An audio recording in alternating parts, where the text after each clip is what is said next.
बिस्मिल्लाहिर्रहमानिर्रहीम। नाजरीन, प्रोग्राम दस्तक में हम आपको खुशामदीद कहते हैं और आज हम बात करेंगे पाकिस्तान में मजहबी आज़ादियों के हवाले से। अमरीकी कमीशन बराए बैन अल-अक़वामी मजहबी आज़ादी 2021 यानी 2021 की रिपोर्ट जारी कर दी गई है। ये कमीशन क्या है? ये कमीशन अमरीकी हुकूमत का हिस्सा है और ये हर साल पूरी दुनिया में जितनी भी मजहबी आज़ादियाँ हैं, जहाँ जहाँ जिस जिस मुल्क में मजहबी आज़ादियाँ उनके ऊपर एक वॉच डॉग का फरीज़ा सर अंजाम देता है, यानी उसके ऊपर नज़र रखता है और अगर किसी किस्म की वायलेशंस हों तो उनको सालाना रिपोर्ट में मरतब किया जाता है।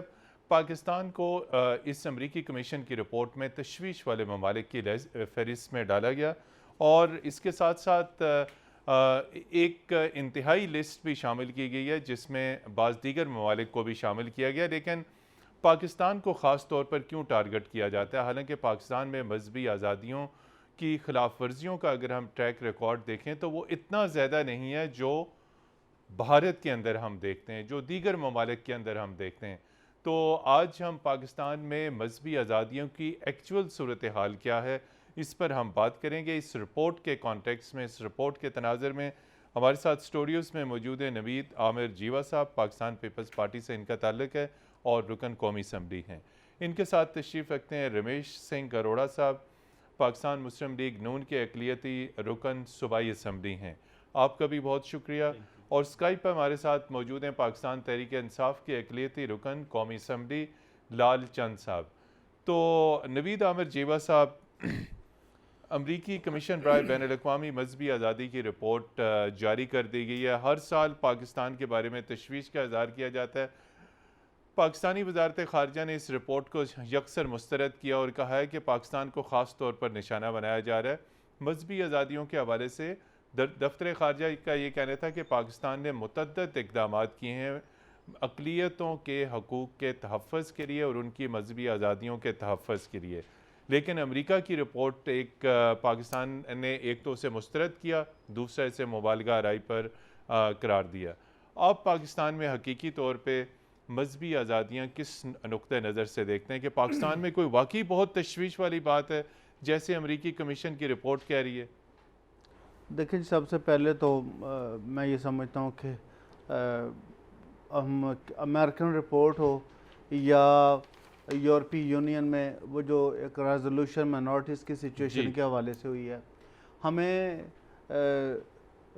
हम किसी भी रिपोर्ट को मद्देनज़र रखे बगैर मैं ये समझता हूँ कि पाकिस्तान के ख़िलाफ़ यकीनन एक साजिश है, बैनुल-अक़वामी साजिश है। इंडियन लॉबी भी बड़ी मुतहरक रही है, जो साइबर पे जिन NGOs की वो फंडिंग के हवाले से आज से चंद माह पहले रिपोर्ट आई, वो भी सबके सामने हैं। तो हमें इस तरह की जो साजिशें हैं पूरी कौम बनकर उनका मुकाबला करना है। लेकिन हमें, जबकि पाकिस्तान हमारा घर है, हमारे अंदरूनी जो मसाइल हैं उनको भी हल करने के लिए हमें अपने खुद से कुछ एक ज़िम्मेदाराना रियासत के तौर पर कुछ इक़दामात करने की ज़रूरत है। हमारा ना अमेरिका से कोई ताल्लुक़ है, ना उनकी पॉलिसी से कोई पॉलिसी से ताल्लुक़ है, ना यूरोप से ताल्लुक़ है हमारा।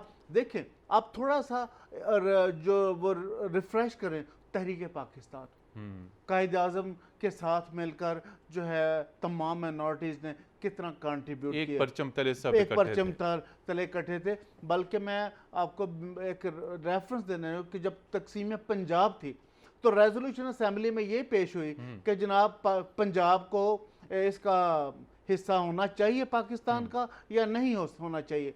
मुस्लिम लीग और कांग्रेस की जो वोटों की तादाद थी वो 88 और 88 हो गई जी। तो उस वक्त जो 4 जो मेंबर थे, उसमें जोगिंदर नाथ मंडल थे, वो अछूत रुकन थे, और SP सिंघा उस वक्त के स्पीकर असेंबली थे, और फजल लाई, ये कुछ 4 वोट थे। स्पीकर असेंबली का काम वोट डालना नहीं होता, लेकिन SP सिंघा अपनी स्पीकर पंजाब असेंबली की कुर्सी से उठते हैं और जाके कायद आज़म और मुस्लिम लीग के हक में वोट देते हैं और वोटों की तादाद 92 हो जाती है। Then Punjab became the part of the Punjab. जी, बात करते हैं रमेश सिंह अरोड़ा साहब, मुस्लिम लीग नून से इनका ताल्लुक है। अब पाकिस्तान की अगर हम बात करें तो जिस तरह नबीद साहब ने कहा कि कुछ चीज़ें बहुत बढ़ा चढ़ा कर पेश की जाती हैं, बहुत सारी साजिशें भी हो रही हैं पाकिस्तान के ख़िलाफ़ ताकि पाकिस्तान को बैनुल-अक़वामी सतह पर मौशी नुकसान पहुँचाया जाए। और अक़लियतों के बारे में जो अदाद व शुमार हैं वो बहुत बढ़ा चढ़ा कर पेश किए जाते हैं। और अगर हम खुल के बात करें, अगर किसी किस्म की दहशत गर्दी के वाक़यात होते हैं तो आपको ख़ुद पता है कि दहशत गर्दी के वाक़यात के पीछे कौन से अनासर मुलव्वस हैं। वो मुल्क दुश्मन अनासर मुलव्वस हैं, वो एक सीन क्रिएट करते हैं ताकि बैनुल-अक़वामी सतह पे पाकिस्तान बदनाम हो। जी देखिए मतीन साहब, हमें सबसे पहले ये जो रिपोर्ट आई है, मैं भी इसको गो थ्रू भी कर रहा था। ये जो यूनाइटेड नेशन का कमीशन है on international religious freedom, page 42 जिस तरह आप अभी जिक्र कर रहे थे, उसमें बहुत सारी चीज़ों को बढ़ा चढ़ा के पेश किया है। एंड आई रियली अप्रिशिएट जो फॉरेन ऑफिस ने इनको यकसर मुस्तरद किया है और जोरदार जवाब दिया। जो और मैं समझता हूँ कि करना चाहिए, करना बनता है, और उनसे ज़्यादा हमारा रोल बनता है जो हम पाकिस्तानी, और आईने पाकिस्तान गारंटी करता है कि हर पाकिस्तान का जो शहरी है उसके बराबर के हकूक़ हैं। और आपने जब इंट्रो में आप बात कर रहे थे, अगर हम इस पूरे पस मंज़र को देखें तो पाकिस्तान के अंदर स्टेट ओन्ड माइनॉरिटी की डिस्क्रिमिनेशन नहीं है। स्टेट ने कभी इसको शेल्टर नहीं किया। ये जो वाक़यात होते हैं ये इंडिविजुअल्स का, इंडिविजुअल्स एक्ट है, जो मॉब निकलता है वो एक इंडिविजुअल है जो लोगों को जिस और उनके खिलाफ भी कार्रवाई हो रही है। अब मैं ये समझता हूँ कि इशू है, मैं ये कहूँ कि 100% परफेक्शनिस्ट है पाकिस्तान के अंदर, माइनॉरिटीज़ 100% उनको किया जाता है, पैम्पर किया जाता है, तो इश्यूज हैं, लेकिन वो हमारे अंदरूनी इश्यूज हैं, और हम उनको अंदरूनी बैठ के बहुत सारी जगहों पे हमारी कमेटीज बनी है, बैठ कर उनको डिस्कस करते हैं। उनका हमने सोल्यूशन निकाला। करतारपुर सबका खुलना, जो कि 72 साल की एक स्ट्रगल थी, और पाकिस्तान के अंदर Sikh community is not more than 20,000, but Kartarpur सबका खुलना एक मैसेज है कि पाकिस्तान के अंदर रिलीजियस फ्रीडम है, पाकिस्तान के अंदर बसने वाले माइनॉरिटीज़ को उनकी वर्शिप प्लेसेस को प्रोटेक्शन दी जाती है, पाकिस्तान के अंदर बसने वाली माइनॉरिटीज़ को उनको पूरी मजहबी आज़ादी है। अब रही बात की जो रिपोर्ट आई, पहले तो मुझे नहीं पता ये रिपोर्ट की बेसिस क्या है, ये डाटा कहाँ से आया, क्या ये डाटा वही है जो इंडिया ने PR फर्म्स हायर की हुई हैं, और वो PR फर्म्स यूरोप के अंदर, अमेरिका के अंदर, कनाडा के अंदर, बरतानिया के अंदर बैठ के पाकिस्तान के खिलाफ लॉबी करती हैं, लोगों को इकट्ठा करती है, और वहाँ पर एक तासुर ये दिया जाता है कि पाकिस्तान के अंदर माइनॉरिटी सेफ नहीं है। जब हम ये बात करते हैं कि हम इसका तकाबली जायजा लेते हैं भारत के साथ, तो भारत में तो इस वक्त मुसलमान सेफ नहीं है, सिख सेफ नहीं है, दलित सेफ नहीं है, ईसाई सेफ नहीं है, पारसी सेफ नहीं है, उनकी इबादतगाहों को जलाया जाता है। आपके सामने वाक़यात है 1984 से लेके आज तक, देखिए कश्मीरियों के साथ क्या हो रहा है, सिखों के साथ क्या हो रहा है, नन्स को वहाँ पे जलाया जाता है, दलित को वहाँ पे न्यूड करके रोडों पे ऊपर घुमाया जाता है। तो पाकिस्तान के अंदर तो हुकूमत कोई भी हो, आज PTI की हुकूमत है, इससे पहले हमारी हुकूमत थी, उससे पहले जीवा साहब की हुकूमत थी। हुकूमत की ये जिम्मेदारी है कि पाकिस्तान के अंदर बसने वाली तमाम शहरियों को तहफ़्फ़ुज़ फराहम करें। तो मैं ये जो रिपोर्ट है, इस रिपोर्ट को तो हमने जिस तरह पहले कहा, हम यकसर मुस्तरद करते हैं, पाकिस्तान के अंदर हम सेफ हैं, और जो हमारे फोर फादर ने, जिस तरह जीवा साहब बताते कि at the time of partition अगर एक फैसला किया है, हम उस फैसले को आज भी एडमायर करते हैं, उस फैसले के साथ खड़े हैं कि हमारे बुजुर्गों का वो फैसला जो था। बात करते हैं कि हमारा जब पाकिस्तान हुआ तो मुसलमानों ने कुर्बानियाँ दी, ये कुर्बानियाँ सिर्फ मुसलमानों को नहीं, हमें ये समझने की ज़रूरत है कि पाकिस्तान में बसने वाले हर पाकिस्तानी ने कुर्बानी दी, किसी ने जान की दी, किसी ने माल की दी, किसी ने किसी और तरीके से कुर्बानी दी, हर एक की कुर्बानी है। तो ये जितना पाकिस्तान एक मेजॉरिटी में मुसलमान का है, उससे कहीं ज़्यादा अक़लियतों का पाकिस्तान है।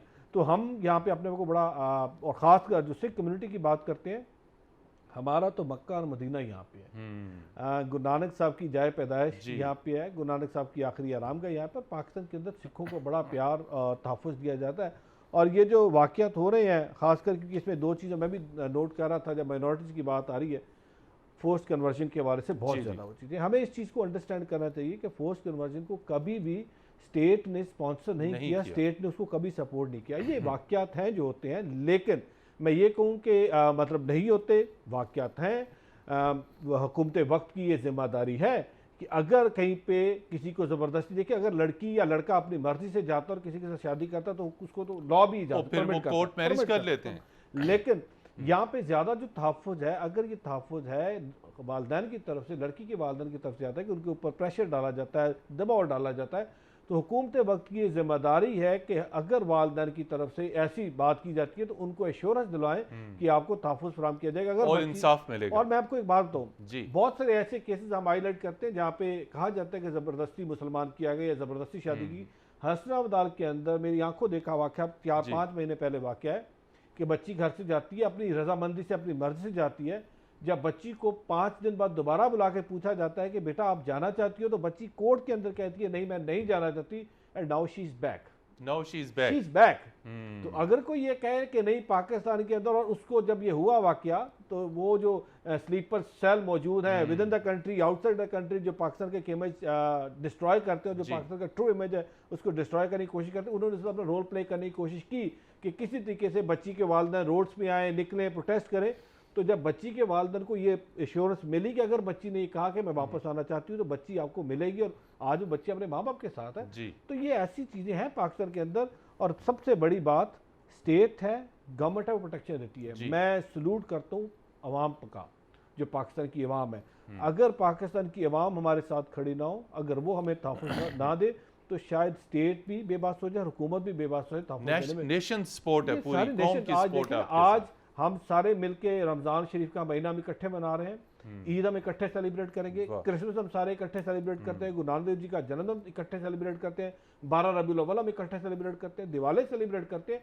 स्टेट इनको सेलिब्रेट करती है, स्टेट लेवल पे जी ऑर्गेनाइज जी किए जी। जाते हैं। वक्त अब ब्रेक पे हमने जाना है। लाल चंद साहब, आप कैसे देखते हैं कि मजहबी रवादारी है, और जिस तरह रमेश सिंह अरोड़ा साहब कह रहे हैं कि रमज़ान मुबारक में इस दफ़ा तो हमने गैर मामूली इजहार यकजहती देखा, कई अफ्तार पार्टियां जो हैं वो हमारे सिख भाई करते आ रहे हैं, हमारे हिंदू भाइयों ने की, सिख, मुसलमान और उसके बाद ईसाई, ये हमारी इंटरफेथ हार्मनी का एक कलर है।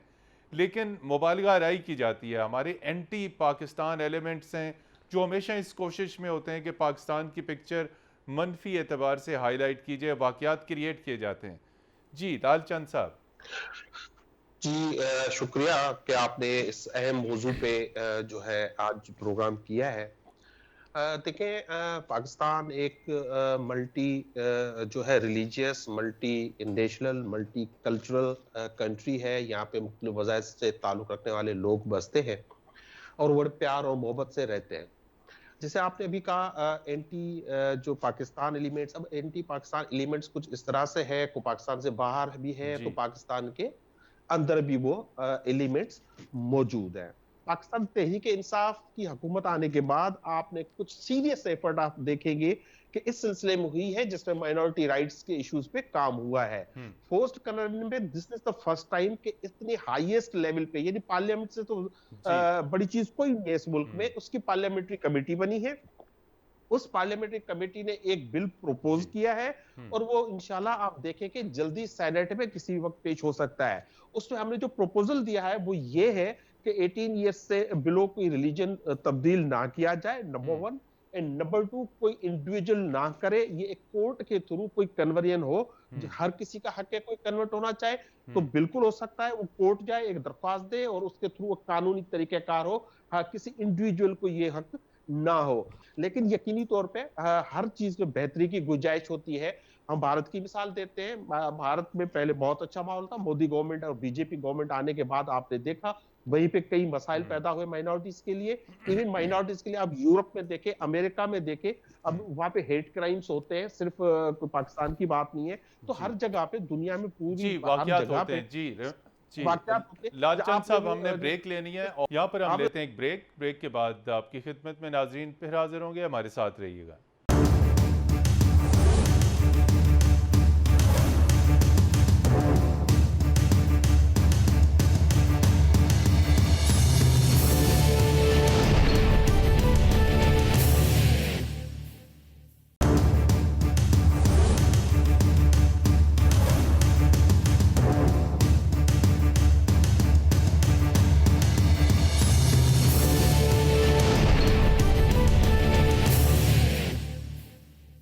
जी नाज़रीन, प्रोग्राम दस्तक में एक मरतबा फिर खुश आमदीद, और हम बात कर रहे हैं पाकिस्तान के अंदर मजहबी आज़ादियों के हवाले से। अमरीकी बैनुल-अक़वामी मजहबी आज़ादी की रिपोर्ट, इसमें न सिर्फ पाकिस्तान का जिक्र है बल्कि इस खित्ते के दीगर ममालिक का भी जिक्र है। और हमारे साथ मौजूद हैं नमीद आमिर जीवा साहब, पाकिस्तान पीपल्स पार्टी से इनका ताल्लुक है, रुकन कौमी असम्बली हैं। जब भी बात होती है हिंदुस्तान को नज़रअंदाज कर दिया जाता है, और जैसे पहले रमेश सिंह अरोड़ा साहब ने कहा कि हिंदुस्तान में इस वक्त अगर हम देखें मजहबी आज़ादियों का ट्रैक रिकॉर्ड तो वो कई गुना ज़्यादा पाकिस्तान से अबतर है। अगरचे कि इस ताज़ा रिपोर्ट में अब हिंदुस्तान को भी तशवीश वाले ममालिक की लिस्ट में डाला गया, लेकिन हमेशा पहले माजी में हिंदुस्तान को इसमें नज़रअंदाज किया जाता रहा। इस मरतबा हिंदुस्तान को भी शामिल किया जाए। आप ये बताइए कि हिंदुस्तान के अंदर इस वक्त जो बसने वाले हमारे ईसाई हैं, जो सिख हैं, जो मुसलमान हैं, जो अक़लियतें हैं, उनकी इस वक्त क्या सूरत हाल है? इंडिया में जो माइनॉरिटीज़ हैं वो कभी भी उन्होंने सूखा सांस नहीं लिया। मुझे वो दिन याद है जब इंडिया में उन मिशनरीज को जलाया गया था। मुझे वो दिन याद हैं जब बाबरी मस्जिद को शहीद किया गया। मुझे वो दिन याद हैं जब सिख भाइयों के साथ ज़्यादती हुई, कत्लेआम हुआ है। मुझे वो दिन याद हैं जब वहाँ पे फोर्स कन्वर्जन के हवाले से बड़े जुलूस निकाले गए। लेकिन इसके साथ साथ मैं एक बात ज़रूर आपके साथ अर्ज़ करूँगा कि जब भी ह्यूमन राइट्स की बात आए, माइनॉरिटीज़ राइट्स की बात आए या स्टेट परफॉर्मेंस की बात आए, तो उस वक़्त ये इसको जस्टिफिकेशन लेना कि जनाब चूँकि उस मुल्क में तो ऐसे हो रहा है इसलिए, लेकिन ये प्रॉपर पैमाना नहीं है, ये दैट इज़ जांचने का स्केल नहीं है। हम उनसे अलग नहीं हुए, अलग ज़रूर हुए हैं लेकिन इंडिया से, लेकिन हमारी शनाख्त अपनी है, हमारी अपना डिफेंस है, हमारा सारा कुछ, हम आज़ाद हैं हर माहौल में। इसलिए हमारे जो अंदरूनी कुछ जो मसाइल हैं उन पे ज़रूर हमें नज़र षानी की ज़रूरत है।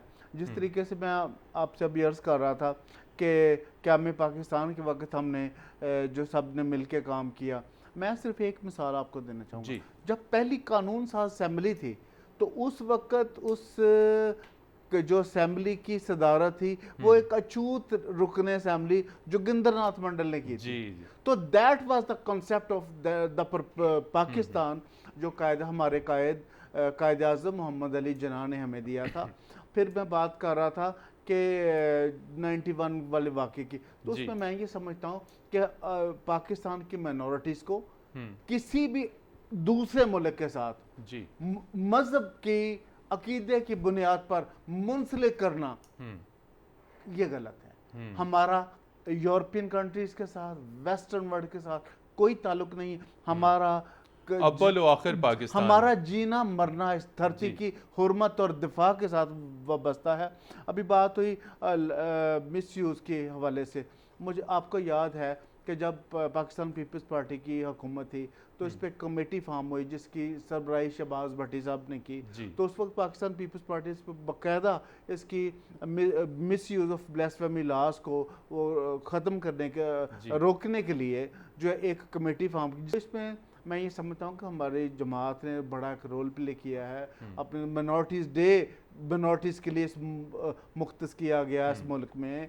4 सीटें जो सेनेट में नहीं थी वो एलोकेट की गई हैं चारों सूबों में तमाम मिनॉरिटीज़ की नुमाइंदगी को इंश्योर करने के लिए। इसके अलावा जो 5% जॉब कोटा जो है वो उसको इंश्योर किया गया है। तो ये पाकिस्तान पीपल्स पार्टी के वो कारनामे हैं जो मैं ये समझता हूँ कि पूरे मुल्क के लिए हैं, पूरे पाकिस्तान के लिए हैं, और इस प्रोसेस को आगे जाने की ज़रूरत है। लेकिन अपनी गुफ्तगू को मैं एक जुमले के साथ सम अप करूँगा।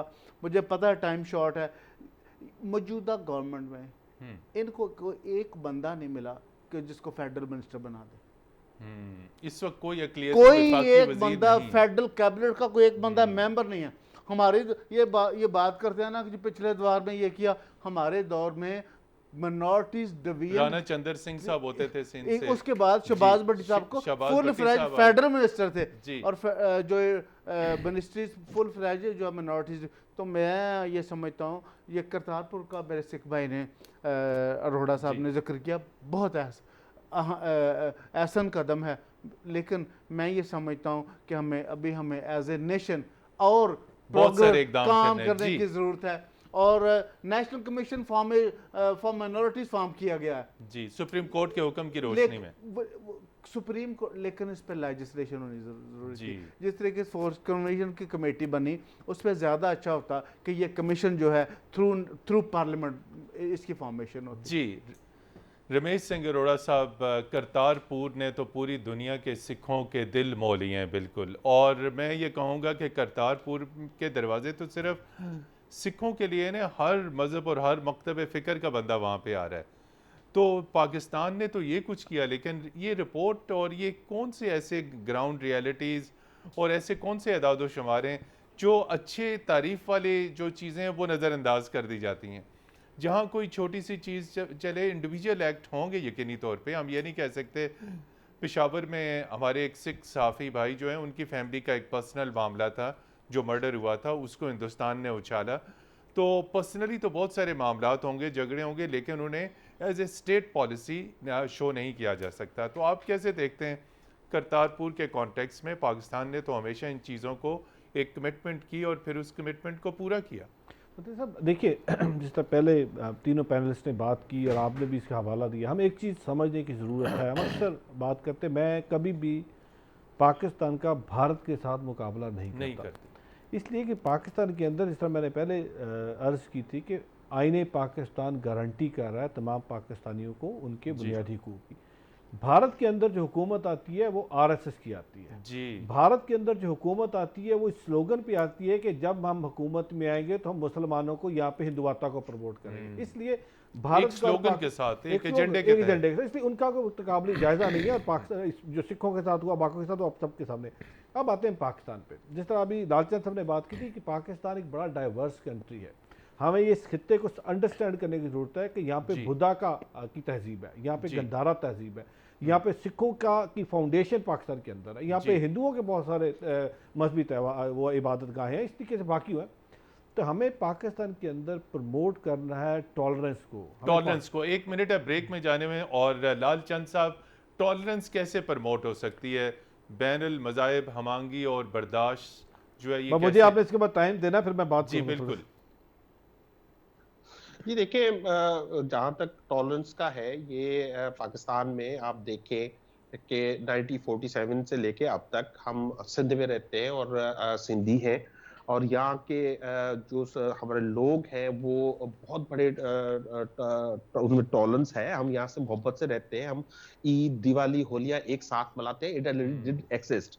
आपने जैसे बात की थी कि एंटी स्टेट एलिमेंट्स, मैं कह रहा हूँ वो मुल्क से बाहर भी है और मुल्क के अंदर भी मौजूद है, कुछ कुछ पॉकेट्स ऐसे बनते हैं जो विक्टिमाइजेशन करते हैं और इस मजहब का गलत इस्तेमाल करते हैं, जिसकी वजह से बहुत बड़ी इश्यूज खड़े हो जाते हैं। पूरी दुनिया को उस वजह से उंगलियां उठाने की जो है मौका मिलता है, बहाना मिल जाता है। अगर 10, 15, 20 ये हिंदू लड़कियों को मुसलमान कर रहे हैं, जो यहाँ पे कर रहे हैं जबरदस्ती, अगर वो कौन सा किसी मजहब की खिदमत कर रहे हैं? वो कोई खिदमत नहीं कर रहे, वो मजहब को भी नाम खराब कर रहे हैं, वो मुल्क का नाम भी खराब कर रहे हैं। लिहाजा इश्यूज ये है कि स्टेट को इस पे, अब जो स्टेट जिस पॉलिसी पे अमल पेरा है, उस पर यकीनी तौर पे आगे जाके बेहतरी आने वाली है ना। ये रिपोर्ट्स पहले भी आती रही हैं, इन रिपोर्ट्स के जो हमें जाने की जरूरत नहीं है, लेकिन हमें अपना इंट्रोस्पेक्शन करने की जरूरत है। हमें देखने की जरूरत है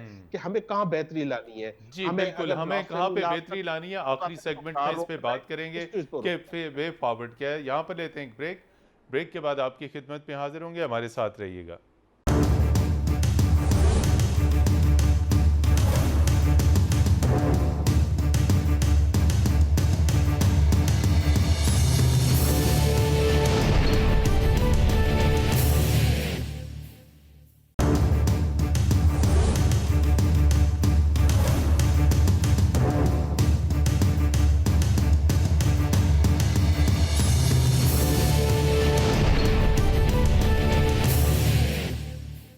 जी नाज़रीन, प्रोग्राम दस्तक में हम आपको खुशामदीद कहते हैं और हम बात करें अमरीकी कमीशन बराए बैनुल-अक़वामी मजहबी आज़ादी की 2021 की रिपोर्ट, जिसमें पाकिस्तान को तशवीश वाले ममालिक की लिस्ट में डाला गया। जी रमेश सिंह अरोड़ा साहब, आप कैसे देखते हैं, अब आगे वे फॉरवर्ड क्या है? ज़ाहिर बात है, ये जो रिपोर्ट्स बनाई जाती हैं, इनके अपने अदाद शुमार होते हैं, इनकी अपनी रिसर्च होती है, कोई वफूद भी आते हैं, वो भी मुलाकातें करते हैं, कुछ अखबारात से डाटा लिया जाता है, लेकिन कुछ मसाइल जो हमारे यहाँ हैं उनको भी दूर करने की ज़रूरत है। तो आप इसमें साहब हमें समझने की ज़रूरत है कि पाकिस्तान के अंदर आपसे नहीं, पिछले 2 दहाइयों से, क्योंकि माइनॉरिटीज़ के इश्यूज हैं और बहुत सारी जगहों पर इनको हाईलाइट किएगा, बहुत काम हुआ, बहुत डेवलपमेंट हुई। आज आप देखें कि पाकिस्तान के अंदर 10 parliamentarian on the reserve seat from minority, they are sitting in the parliament.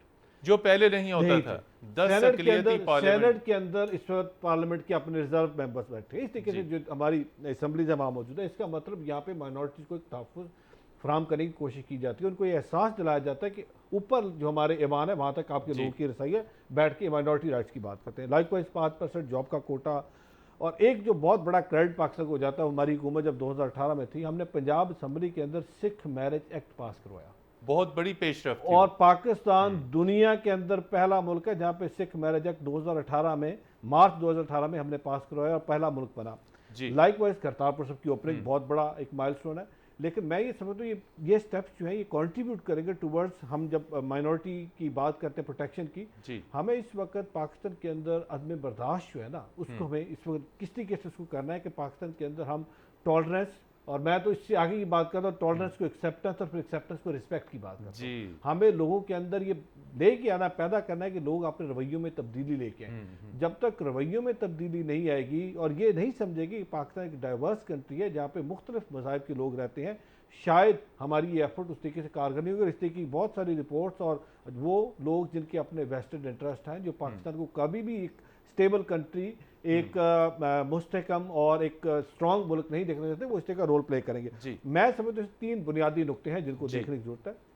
जहाँ पे हेट मटेरियल है, हमें उस हेट नफरत में मबनी मवाद उसको हमें ख़त्म करने, तो और इसमें उलमा इकराम, इस पे सियासी जमातें, मजहबी जमातें अपना रोल प्ले कर सकती हैं। हमें अपना करिकुलम को देखने की ज़रूरत है कि करिकुलम के अंदर कहाँ पे ऐसी चीज़ें हैं कि हम जब पहली से लेकर 10वीं तक के बच्चों के अंदर हम इस चीज़ को प्रमोट करें और ये एक सब्जेक्ट हो इंटरफेथ हार्मनी, और लोगों को, बच्चों को पहले दिन से पढ़ाया जाए कि आपके साथ पढ़ने वाला बच्चा चाहे हिंदू है, चाहे मसीह है, चाहे सिख है, चाहे उसका किसी मजहब से ताल्लुक है या किसी मजहब से ताल्लुक नहीं है, वो एक बराबर का शहरी, एक इंसान, और आपने इंसानियत का पैगाम दिया, एक ह्यूमन बीइंग है, इंसान है, बिल्कुल। और इसके बाद जो सबसे बड़ी जो चीज़ जिस पे मैं ये बात करता हूँ, फोर्स कन्वर्जन है।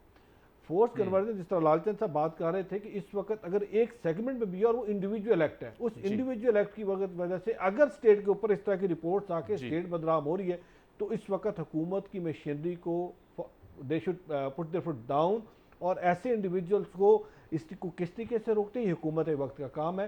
तहफ़्फ़ुज़ फराहम करें उन फैमिलीज़ को, चाहे वो मसीही हैं, चाहे वो सिख हैं, चाहे वो हिंदू है, चाहे वो एक छोटा सा सेगमेंट भी है, बट वो छोटा सा एक सेगमेंट पाकिस्तान का एक बैड इमेज, एक जो पाकिस्तान का एक ट्रू, हम अक्सर कंफ्यूज कर देते हैं मुस्बत चेहरा नहीं, पाकिस्तान का ट्रू फेस ये है कि पाकिस्तान के अंदर बसने वाली अक़लियतें सेफ हैं।